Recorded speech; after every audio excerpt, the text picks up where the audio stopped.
আজকের আবহাওয়া নিম্নচাপটি এখন গভীর নিম্নচাপে ঝরতে পারে বৃষ্টি, বইতে পারে ঝড়ো বাতাস। বঙ্গোপসাগরে সৃষ্টি হওয়ার নিম্নচাপটি এখন গভীর নিম্নচাপে পরিণত হয়েছে। আজ বৃহস্পতিবার সকাল 7টার দিকে নিম্নচাপটি এই অবস্থার কথা জানিয়েছে আবহাওয়া অধিদপ্তর। এই নিম্নচাপের অবস্থান বাংলাদেশ থেকে অনেক দূরে, তবে এর প্রভাবে দেশের বিভিন্ন অঞ্চলে বৃষ্টি ও ঝড়ো হাওয়া বয়ে যেতে পারে। এরই মধ্যে দেশের দক্ষিণাঞ্চলে বৃষ্টি শুরু হয়েছে, সেই সঙ্গে বইছে ঝড়ো হাওয়া।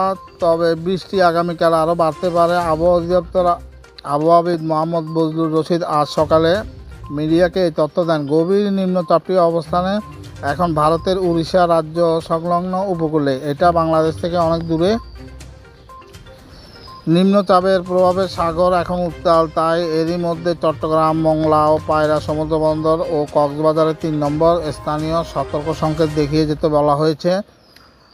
গভীর নিম্নচাপের অবস্থান জানতে আবহাওয়া অধিদপ্তর বিশেষ বিজ্ঞপ্তি দেওয়া শুরু করেছে। এই বিজ্ঞপ্তি অনুযায়ী গভীর নিম্নচাপটি আজ সকাল 6টায় চট্টগ্রাম সমুদ্র বন্দর থেকে 875 কিলোমিটার দক্ষিণ পশ্চিমে, কক্সবাজার থেকে প্রায় 830 কিলোমিটার দক্ষিণ পশ্চিমে, মোংলা সমুদ্র বন্দর থেকে 735 কিলোমিটার দক্ষিণ পশ্চিমে এবং পায়রা সমুদ্র বন্দর থেকে প্রায় 740 কিলোমিটার দক্ষিণ পশ্চিমে অবস্থান করছিল।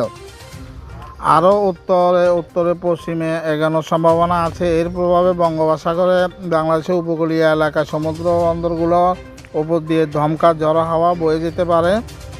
আবহাওয়াবিদ মোহাম্মদ বজলুর রশিদ বলেন, নিম্নচাপটির প্রভাবে উপকূলীয় চট্টগ্রাম, খুলনা ও বরিশাল বিভাগে বিভিন্ন স্থানে বৃষ্টি ও দমকা হাওয়া শুরু হয়ে গেছে। এটি আজ দিনভর থাকতে পারে। শুধু উপকূলীয় অঞ্চল নয়, গভীর নিম্নচাপের প্রভাবে দেশের প্রায় সবখানে কম বৃষ্টি হতে পারে। রাজধানীতে বৃষ্টির সম্ভাবনা রয়েছে। আজ উত্তরে রংপুর ও রাজশাহী বিভাগে অপেক্ষাকৃত কম বৃষ্টি হতে পারে, তবে আগামীকাল তা বাড়তে পারে।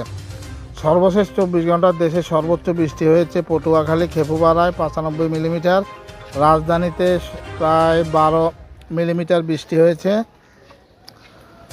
নতুন নতুন খবর জানতে আমাদের চ্যানেলটি সাবস্ক্রাইব করবেন, আর যদি পেজ থেকে দেখে থাকেন পেজটি ফলো দিয়ে দিবেন। আজকের মতো এখানে বিদায় নিচ্ছি। সবাই ভালো থাকবেন, সুস্থ থাকবেন। আল্লাহ হাফেজ।